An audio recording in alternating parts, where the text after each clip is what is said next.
Here I am starting off getting the machine ready, and in a moment you'll see me doing some cleaning. I'm in the corner now actually switching them on, getting myself ready to get started quilting this lovely quilt of Liz's. I'll play some music while I go through some of the more boring wiping it with a cloth, and then I'll get to some some talking afterwards.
I'll bring you over here.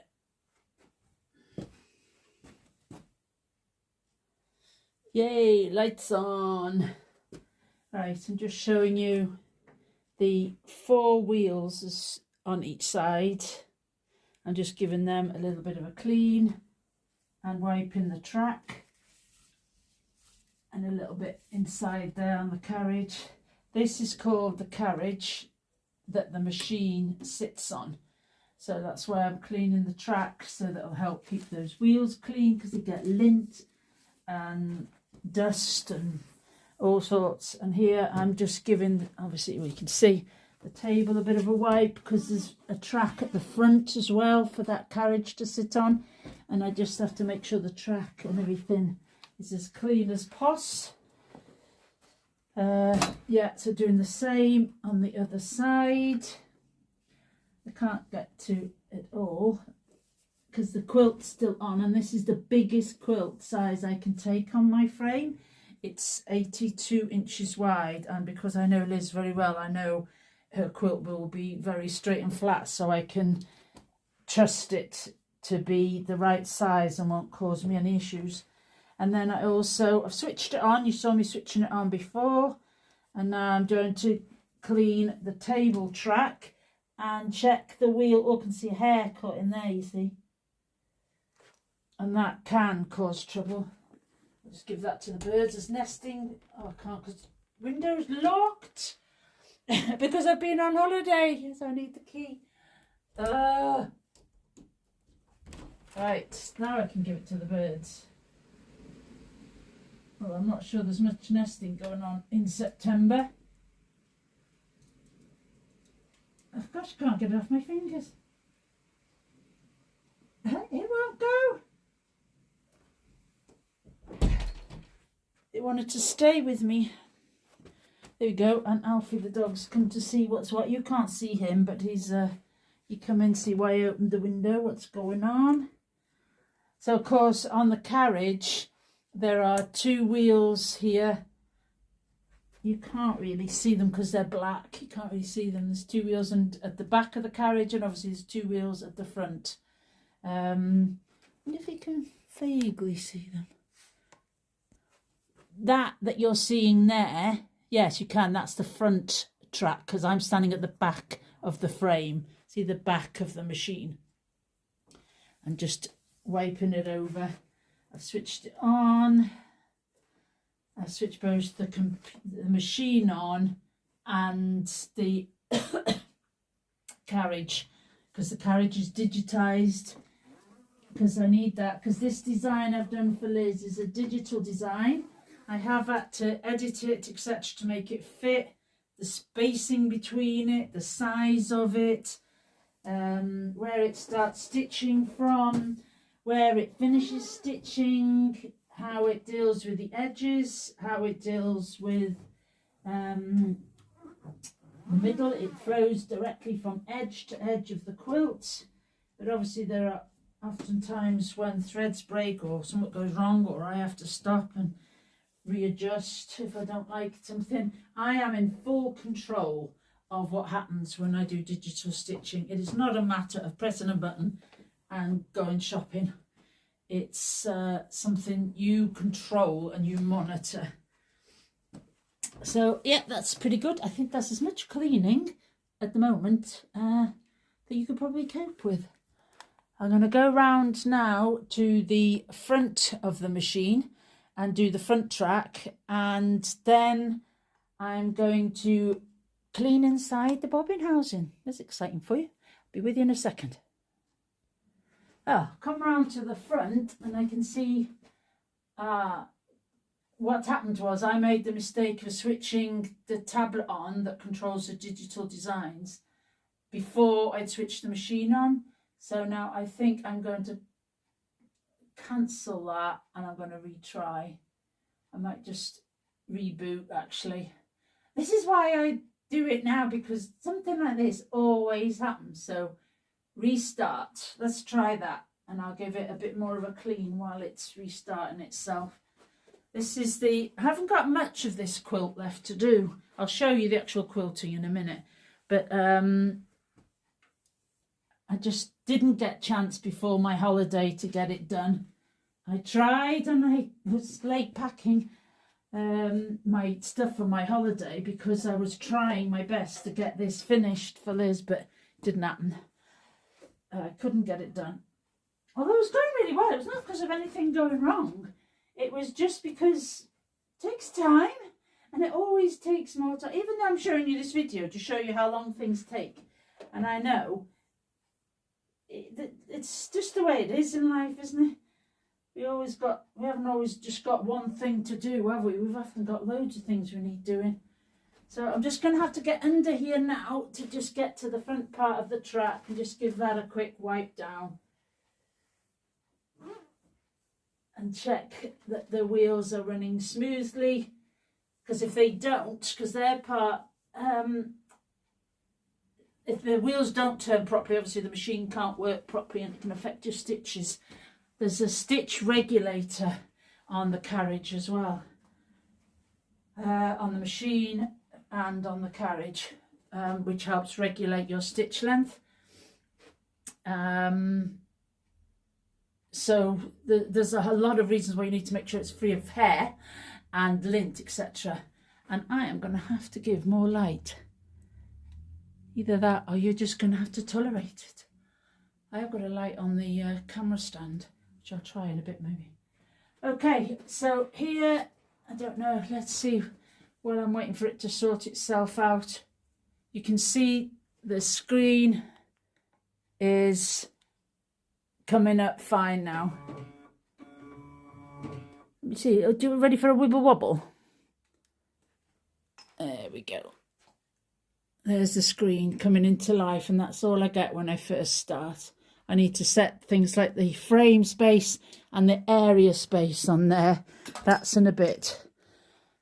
So, yeah, this is why I thought I'd do this video, because these things you know, I thought, oh gosh, I haven't got time to do the quilting. But even if I don't get any quilting done right now, I still need to get all of this sort of stuff set back up again.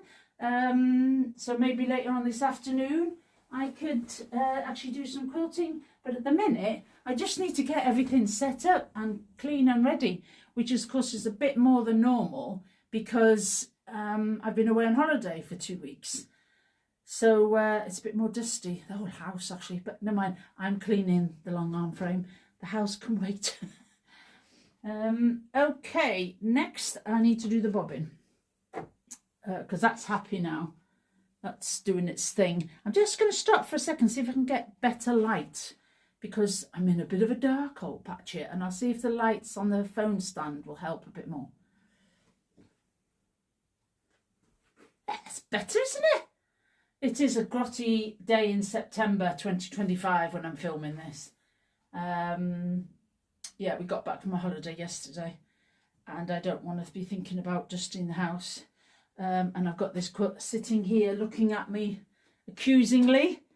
So I want to at least get myself a little bit back in the swing just by doing these like maintenance jobs. I just found a loose thread on the quilt, so I've just snipped that off. Yeah, so how am I going to get you to see the bobbin? I don't think you're going to be able to. Let me just show you, because the frame is also too close to the window and the curtains. I think I'll just have to, because I have to, let me see. I'm trying to find the best angle. Wibble wobble, jelly on a plate. Let me turn down the lights on here.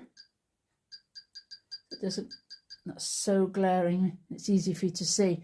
So normally, this bit here is the excess wadding and backing all the way around the quilt. And so that's the edge. My machine can't go any more to the right in my frame. So what I'll have to do is pull that back a little bit, and then you can see sort of inside there is the bobbin housing and obviously the bobbin casing. I'll check all that and check the tension and how much thread I've got left on there. Oh, not too bad at all. Can you see in there? Not really. You can see the light shade of green maybe in there, you can see. Usually my nails are a mess as well. Half my gel has come off. But I'm not worried about any of that.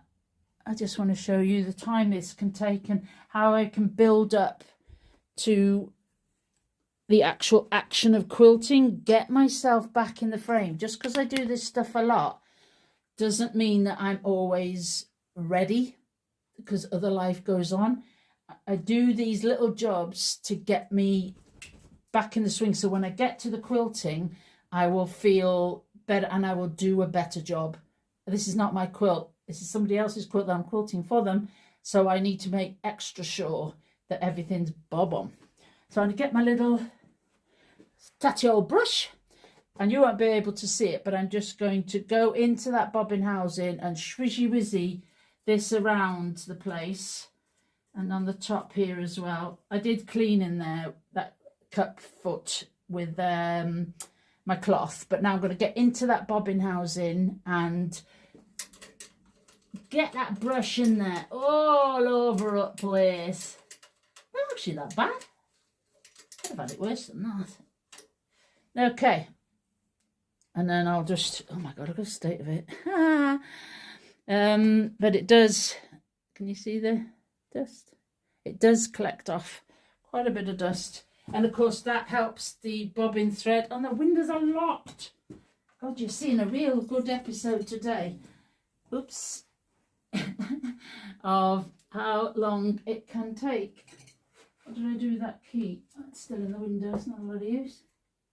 Oh, bring colour to grey. Definitely a good thing on a day like today, but I'll leave that up there on my handle.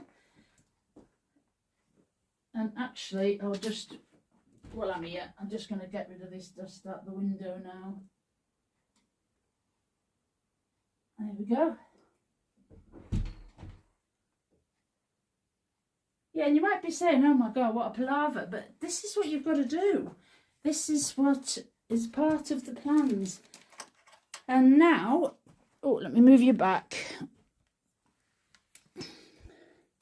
That might give a better view. We will see. So now what I need to do is I need to add a little bit of, we'll get back, I'll need to add a little bit of oil in there to make sure that Lady Mollington is running well. That's what I call my Handiquilter Moxie XL. I call her Lady Mollington because she's an upgrade from my first Longarm machine, who was called Molly. And so I thought if it's an upgrade in machine, it needs an upgrade in name. So I went super fancy and went with Lady Mollington. And she does colour me happy for sure. No idea if you're going to be able to see this or not, but it's a job I still need to do. If I move it further back like that, there's a certain part of the bobbin housing that I need to drop just one drop of oil in, which I don't have the camera work to help you see, but this is part of the process, and you'll just can make it up as you go sort of thing. This is the oil container. You see how much oil is in there? Every time you start to use Lady Mollington, I put a drop of oil in to that one little spot inside the bobbin housing and try not to lose the lid. So I put that over there, and I can see from looking inside there, I normally use the torch on my phone and I can't because I'm filming. I normally have to, well, you do have to turn the bobbin housing from the crank on the back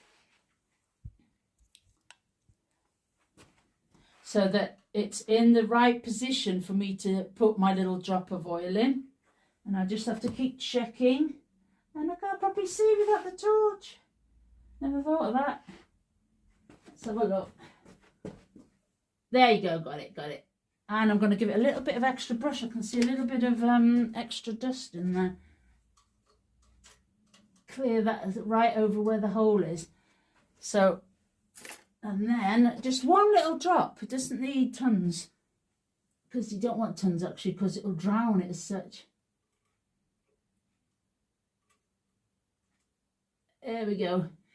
And then get the lid back on before I lose it, because look, it's absolutely tiny. Don't want to be losing that. And then put that back on there, push that back in, and then I'd stand it on the windowsill. You'll see I stand it, have it in this bag, and I try and make sure it stays upright. This is a tray that normally lives on the machine. Let me show you. It normally sits, oops, you coming back? Round you come. There we go. That tray normally sits on my frame. Oh, it's still wobbling. Ooh, seasick. It's got bobbins in it. It's got little screws that I need for different things. Do you know what one of these is? Have you ever used one of these? It's an unpicker. Absolutely vital. There's always one in there. I don't know why, but there's two pairs of scissors here. And I've already got a pair of scissors on the side of Lady Mollington's. You can't see her, but they magnetise to the side. Oh, not on. No, not on that side. The magnet's on this side, so I keep the scissors there. So they're always there, handy for me. Pins are on here. I use cottage pins because they're extra long and extra strong. I've got some cotton buds there, which I sometimes use for the cleaning of the wheels. Just put a dab of oil on them and clean the wheels that way. It's just a different way of cleaning it. All part of trying to keep the whole machine clean and clear, able to do its job. Similar to on a Longarm, we have one part of our tension system there. It's open. That often needs to be cleaned as well, just with a bit of paper or something to make sure there's no fluff kept in there. All sorts of extra tools. Even some blasters. just in case, because once I did get the needle in my finger and I did not enjoy that, and hopefully it will never ever happen again. But do you know what? I got it. There's all sorts in here, tons and tons of different size needles. On a long arm, this are my long arm, we have special needles for them, and they don't have a flat back. They are round all the way on the top. I won't try and show you because, well, I don't know. Will you be able to see? These are a 90-14, but I don't think you'll be able to see. It's too small. If I put it there, but it does not have a flat back. It's round all the way, but it does have a groove, which I highly doubt. Well, you're going to be able to see that. Highly doubt with the light shining on the needle. It's, again, I don't have the camera work to do all this stuff, but there is actually a groove along the front that has to stay at the front. That's your guide as to how to place it in. And it's a little bit fiddly getting it in the right position, because if it's not in the right position, your stitching can't stitch properly, can it? So that's quite hard. Although you get used to it, and there's ways to help you, like magnets and stuff, to make sure it's pointing vertical to you. There also, on my machine, there is no needle threader. It's the old eyes have to do the jobby. Spare pre-wound bobbins, all sorts of stuff. Labels, like top and bottom of the quilt. Sometimes stick those on, and I like clients to stick labels on their quilts and their wadding and their backing, so I know which is the top and which is the top, so that I can load it properly, so it lessens the risk of me putting something the wrong way around. It's a safety measure. Yeah, this is quite handy for if I have to unpick anything and there's a pile of thread all over the quilt, I just whoosh this over and it gets rid of them for me. Anyway, so that's where I keep the oil, at the back there, and as upright as I can. But of course I need to quilt now, so I can't have it on the quilt. So it goes to live on the windowsill. Right, I oiled my bobbin housing. What I want to do now is I'm going to turn the crank at the back so that the needle goes up and down, up and I'll unthread it. It's not threaded now, so the thread isn't going into there at all. So there won't cause there's no bobbin in there either. So that will sort of make the oil go where it needs to go.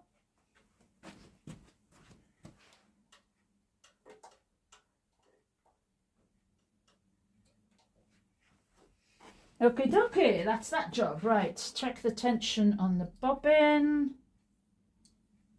This is just a very basic thread, because I use all sorts of threads on my machine, so you might be able to see a little bit of fluff on there. I'm going to get rid of that. But it's a perfect colour and it's not shiny. I love Glide. Glide is amazing, but I don't let that restrict me. I go for colour mostly. And this was a colour that suited Liz for her quilt, and it's fine, as long as I keep my tensions correct with any, check it with every different type of thread, and this is fine. The test I do, I don't have any fancy machines or anything to test the tension of it. I just hold it flat on my hand, and then I will lift it up, and if it lifts up but not off my hand, it's fine. But I might loosen that a tiny bit, and to loosen it, let me put it, my jumper's quite handy.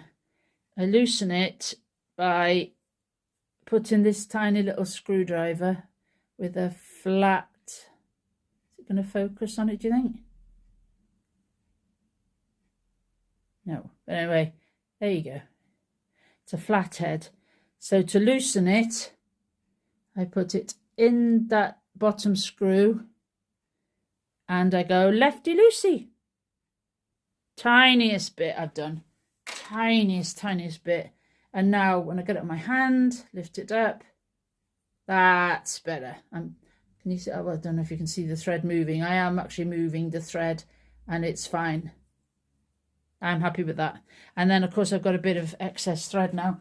I'm just going to cut that off, which is a good thing anyway.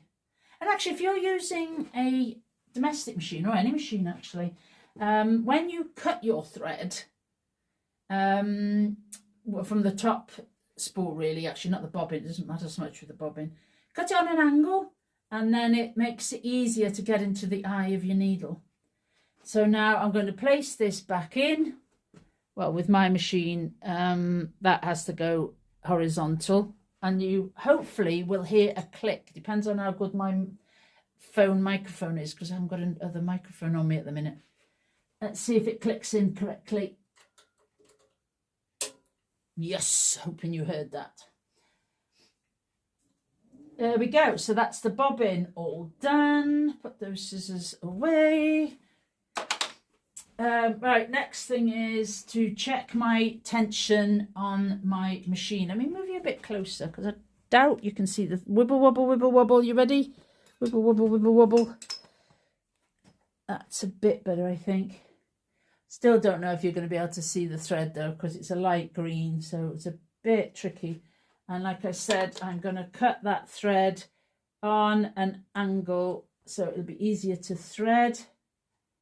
And then I will just check that tension. Come on. Oh, and another tip, lick the back of your finger, put that behind the hole, and apparently that moisture is meant to attract the needle. There's some physics in it, I don't understand. But you probably can't see it, but you can see the effort I'm having to put in to get it to go in, because it is refusing. It knows it's on camera and it's going to refuse to go in.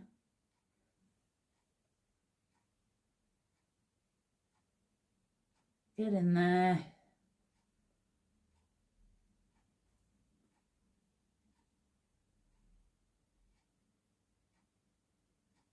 In, got it. Got it.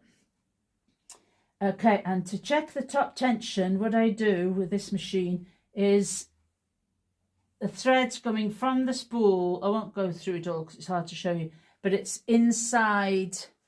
Oops. Where's the best place? Yeah, there we go.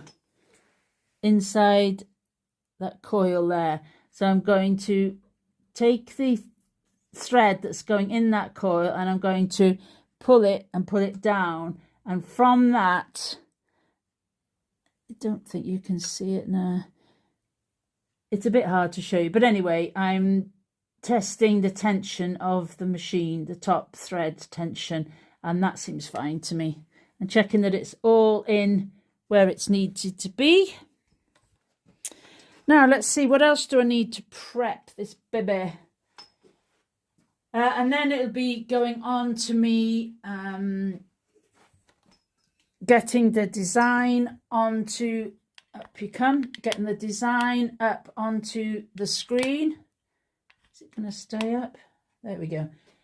I need to get the design up on this screen and make sure that it is in line with the quilting that's on here already.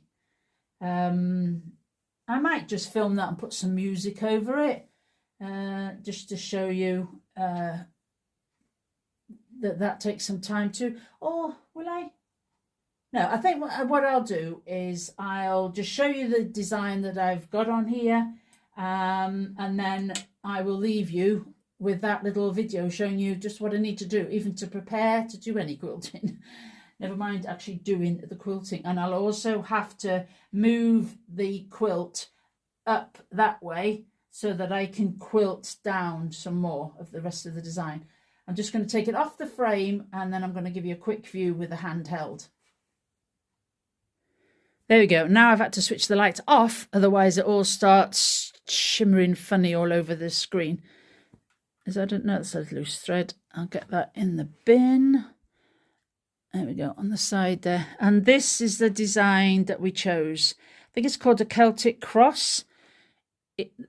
So there's one row, and then it interlocks with the previous row. So now I haven't got, see, my machine can only go to there because it's hitting the bar that's underneath here. So that's the throat space worn out, and that won't give me enough space to do the next row of this Celtic cross design. Let me pan out a little bit more. That's it. And so you can see how much I've got left, not very much at all. And yes, of course, the wadding is way bigger, and the backing is rolled up onto this pole, so you can't see the end of that one. It's all part of longarming mystery. Right, said Fred, I need to load that design up onto the computer and make sure it's aligned properly with my previous stitching. And I will perhaps show you at the end what the quilt looks like when it's actually finished. But this was just showing you the prep of what it takes to get me back in the zone and back ready to finish quilting this quilt. All takes time. 30 minutes, actually. I know it's a bit of faffing with filming, but that's half an hour. Yeah. Here we go. Just showing you briefly, because this is not a lesson for longarmers. This is just showing you some of the things I have to do to prepare to quilt again, to finish off this quilt. I bought in the design, and now those orange crosshairs, let me zoom it in, are placed, can you see, right at the bottom, right at the bottom of that cross. And that needs to line up with my quilt. See, I'm trying to line up the needle right with there. That's what I'm currently trying to do. And then I will set that in place. And then check along a few other areas to check it's aligned all the way along the width of the quilt. Okay, now what I'm going to attempt to show you is I've got everything in place, I'm tight, it's all lined up with the needle and the design, and I checked along the whole width of the quilt to make sure it's aligned all the way along, and it is. So now I'm going to put the needle down onto that point.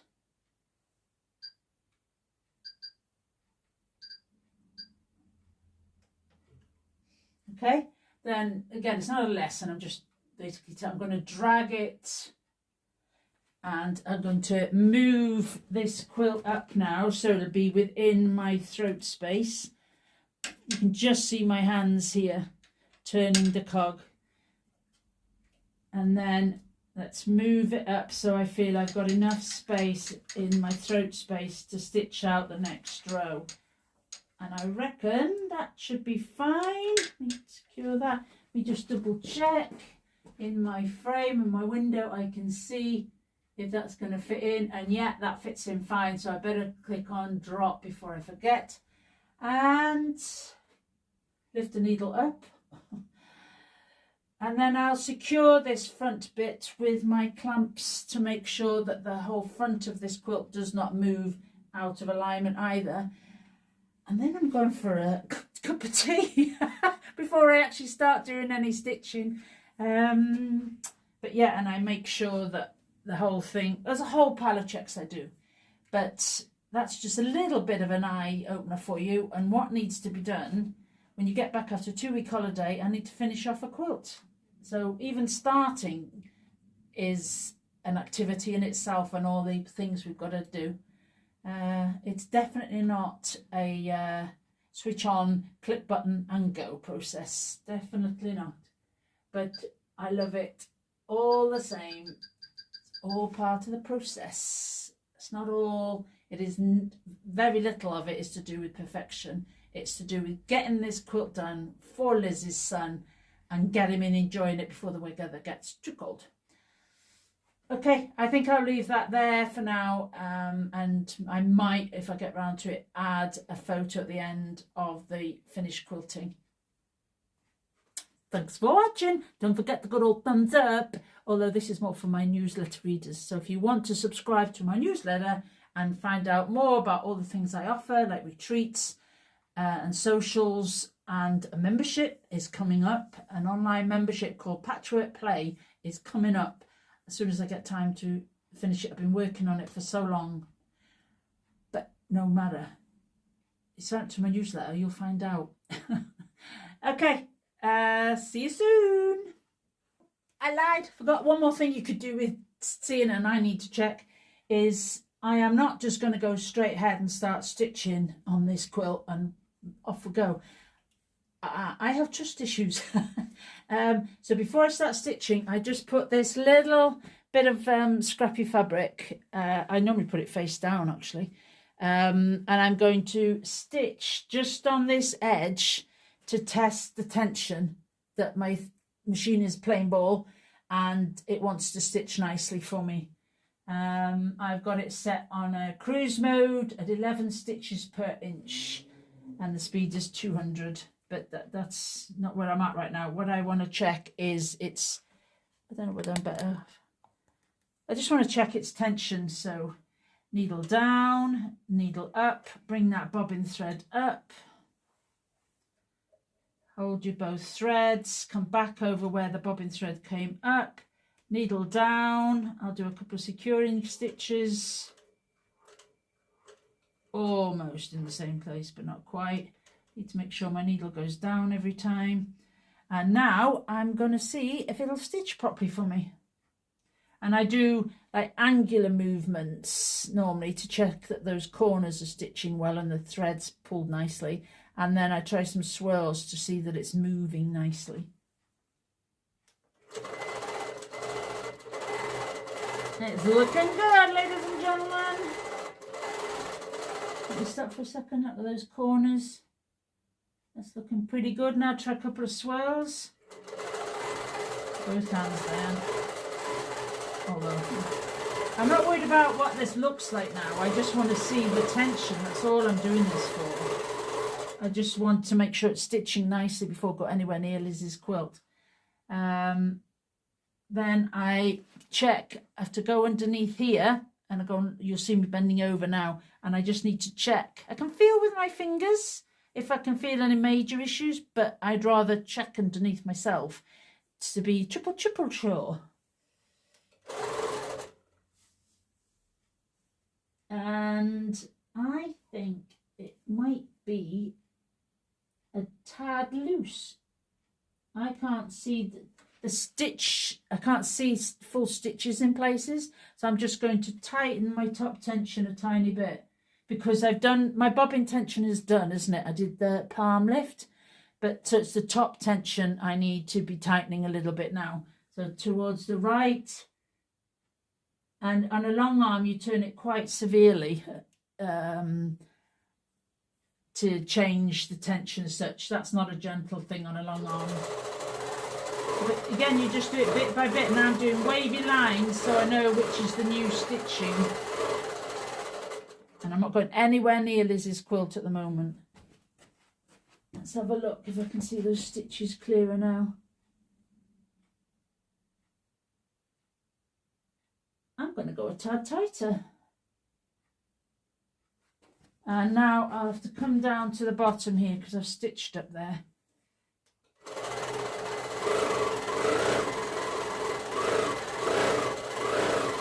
Needle out the way. It's beeping because I'm moving the machine too fast and I've got it set on 200, which is pretty slow. All the details. Oh, that's better. Yeah, that's much better. There is a green thread in the bobbin and the backing is green, but still I want to see a nice clean stitch. I think that's it. That cup of tea is calling. It may well have to be it.